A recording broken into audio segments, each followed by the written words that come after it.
Hey guys, and welcome to another episode of Let's Max Warframe. Today we're going to be taking a look at something that I would say is my most requested thing to review, which is the newest non-prime Warframe, Mesa. Now Mesa was only fairly recently released in update 15.5 and came with a method of obtain that hadn't been seen before. To be able to get Mesa, you had to beat the new infested Alad V boss. The first step to doing this is to start and complete the Patient Zero quest in the Codex, which as a reward, a blueprint for the Alad V assassinate will be given to you. However, to get to him you have to wait for Alad V coordinates to show up as a mission reward in Infested Invasions, for which you then need to complete that mission 3 times to get 1 coordinate as a reward.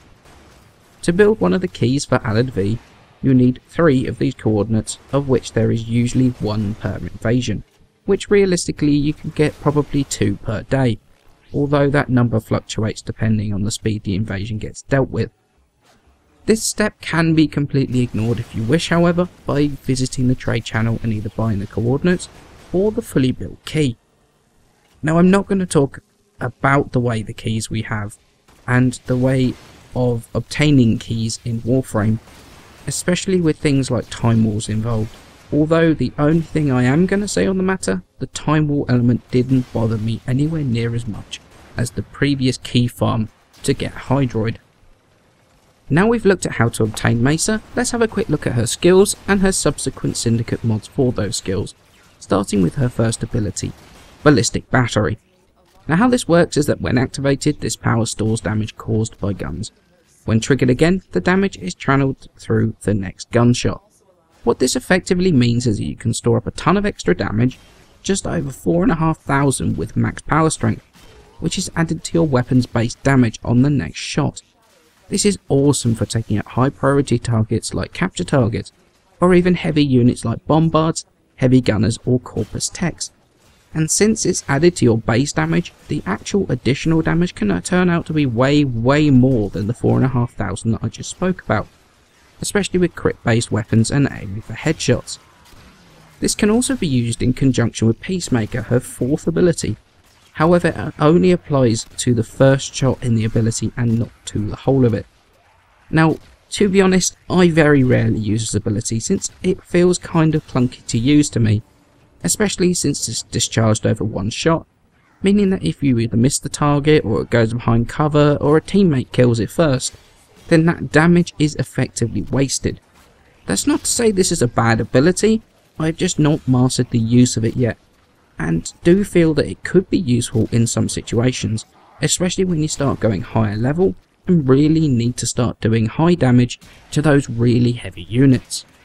Now there is a syndicate mod for Ballistic Battery called Ballistic Bullseye, which can be acquired from the rank of General under Steel Meridian or the rank of Exalted under Red Veil for 25,000 standing.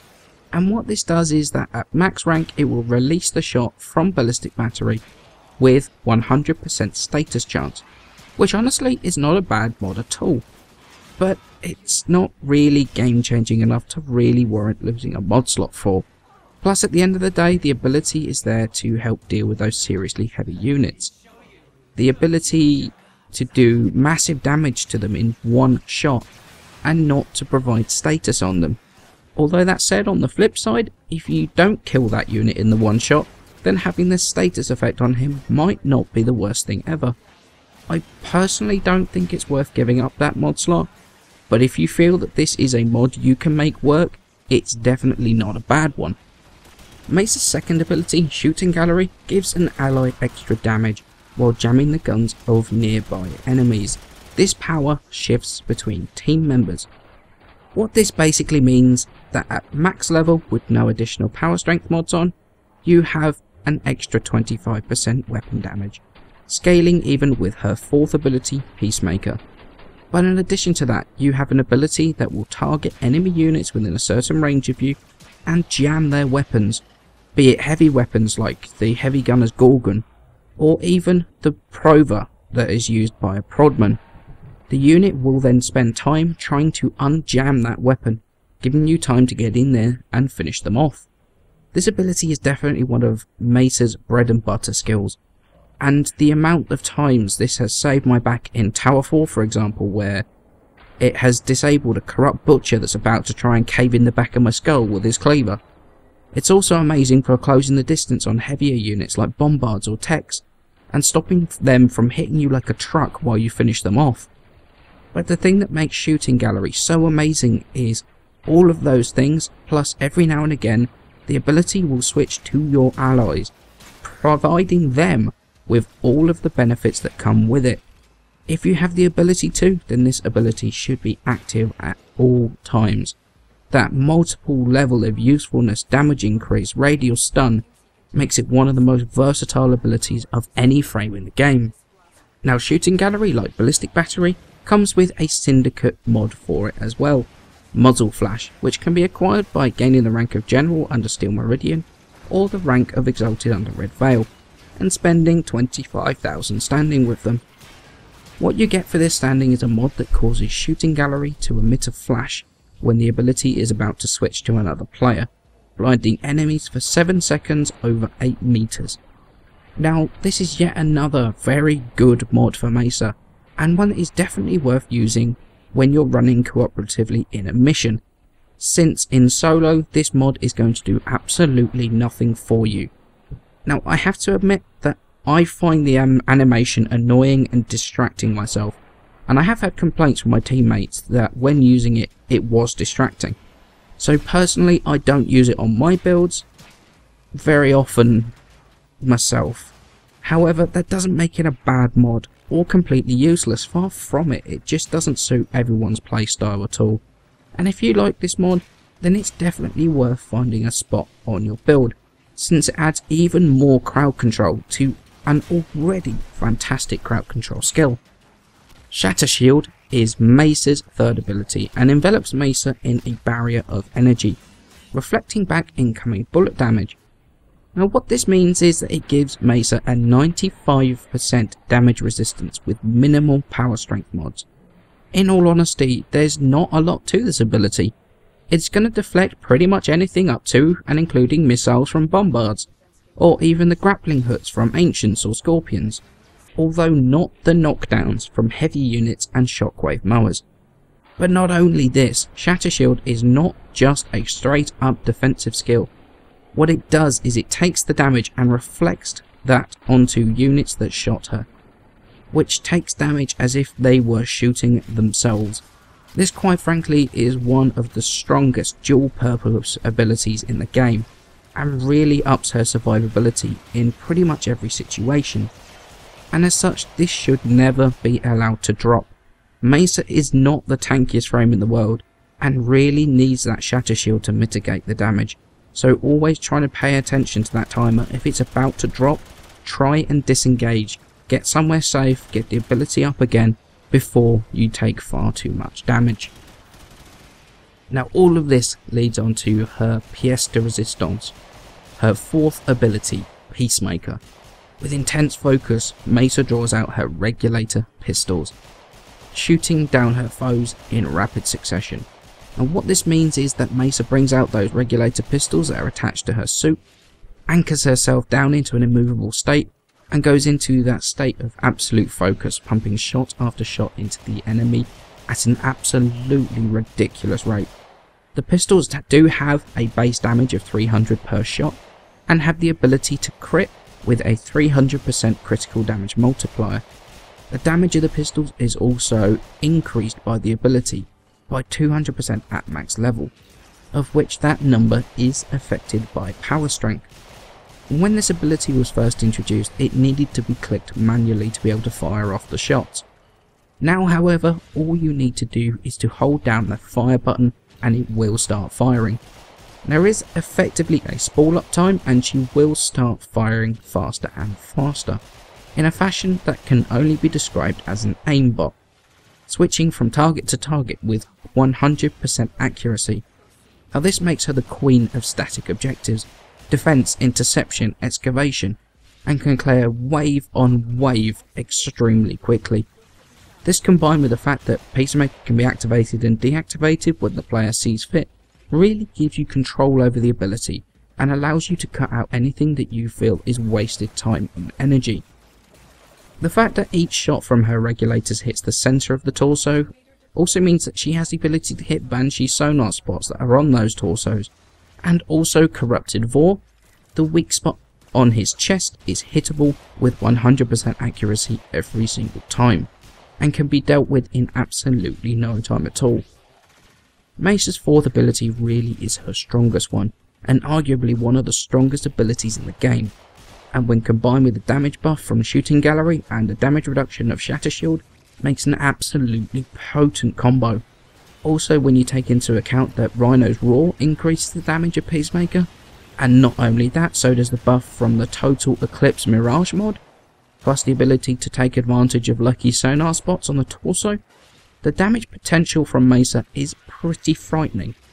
One thing to remember about Peacemaker though, is that enemies inside of a nullifier bubble cannot be touched at all. Further to all of those fantastic abilities which synergize well with each other, Mesa also comes with some other passive buffs that can be taken advantage of as well. Firstly, if you have no melee weapon equipped, she will gain an extra 50 health. Secondly, she gets an additional 10% to fire rate on dual sidearms, and also an extra 20% reload speed for single firearms as well. This really allows for some customization in the way that you equip Mesa, although in all honesty not to the extent where I personally would drastically change my loadout to accommodate those buffs.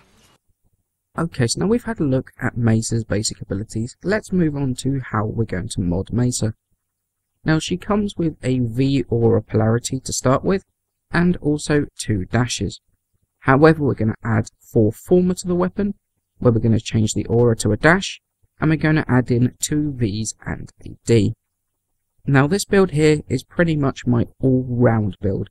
It's not really focused for anything, it's just very much my general day-to-day build. So we've got Energy Siphon in the aura, we've got Primed Flow for that energy capacity, we've got Fleeting Expertise and Streamline to bring down that energy cost, Narrow-Minded and Primed Continuity for duration, Transient Fortitude for a bit more of that power strength, and Vitality and Redirection to bring up the health and shield stats on Mesa. And I feel this is very, very good as a general all-round build.